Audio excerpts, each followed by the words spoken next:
All right, so this is my vlog and diary for the Artist Way week 4.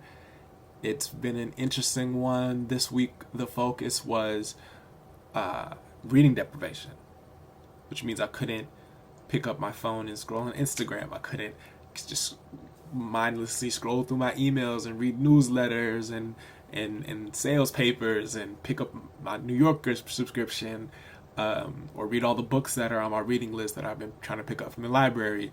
It was all off limits.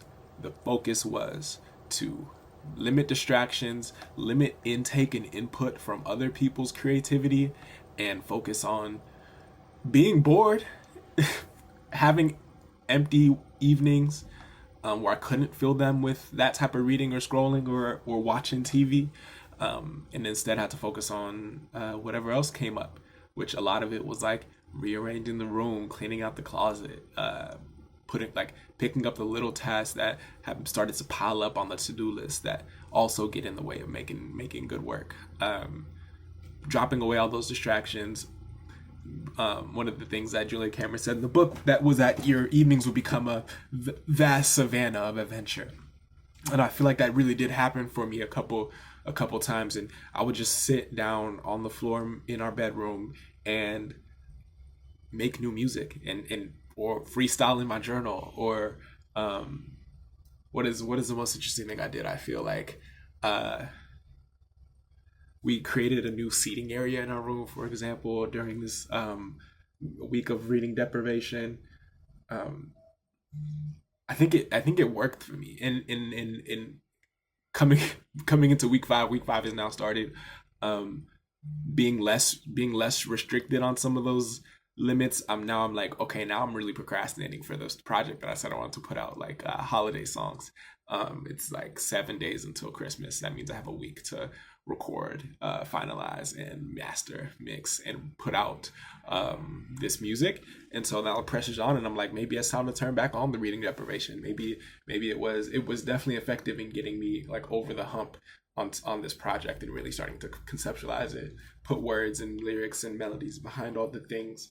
Um, had a special moment where I was able to jam with Uma and Kira on the song and get or one of the songs and get some like background harmonies and vocals and really start to make it feel like it's a real thing, which is like the hardest thing for me to do, is move from an idea that I love to a product that I love.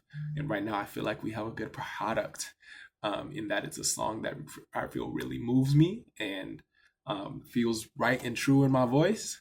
Um, so now the ultimate the ultimate goal, help me out if you got ideas, is getting into a studio or building my at home studio to put it on to put it into a finalized shareable product.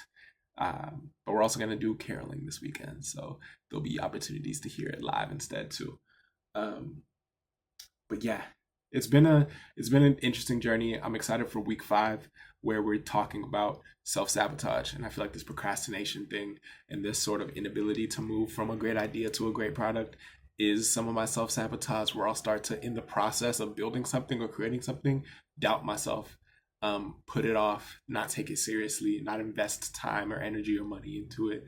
So I'm trying to get over that hump, and I'm hoping that some of the tenets and practices and rituals that the book is offering this week will help me get there. But I'm definitely taking myself more seriously as an artist and creative. Um, Emergency vehicle going by. Definitely taking myself more seriously as a creative these days. Um, Making more space for play. I think again that's still one of my number one reflections. And the reason why I send this invitation to do the artist way to anyone else I know is that I think, especially now when times are feeling really dark, we're missing that play, that expansiveness, that risk taking, um, even in all the small ways, that how we move our life, how we shape our days and our weekends. So like again, the artist dates have been also really lovely as another place to play around with like what else could we do. So this week I went to a beginner improv class, which was really really dope. Like getting able to sit in a room of strangers and just play. That was really the prompt. It was like do techniques that really ground you into the present and get you out of your thinking brain and move into a place where you are reacting, engaging, building off of somebody else's ideas. Like that was a gift, and was something I never would have done if I wasn't engaging in this process and intentionally. So yeah, it's feeling really good. I'm feeling really grateful for the artists that are now like starting to come together around me. Or the artistic community spaces that are starting to flow from collaborating with my friends who are also either reading this book and doing it, or have done it, or might do it in the future, or not even, or they might not even be related to the book, but they're going through their own journey of making space for their art in their life. So that it does really feel special to also now my sensors are on for all the other ways that creativity is trying to be unblocked in the world around me, and the fact that I get to learn these practices and help be a steward and conduit for that unleashing is really, really wonderful. So, yeah, this week I want to say to you, Jono, if you're watching this back, congratulations, keep it up. Don't forget to let it flow. Don't forget to let it flow. And I love you.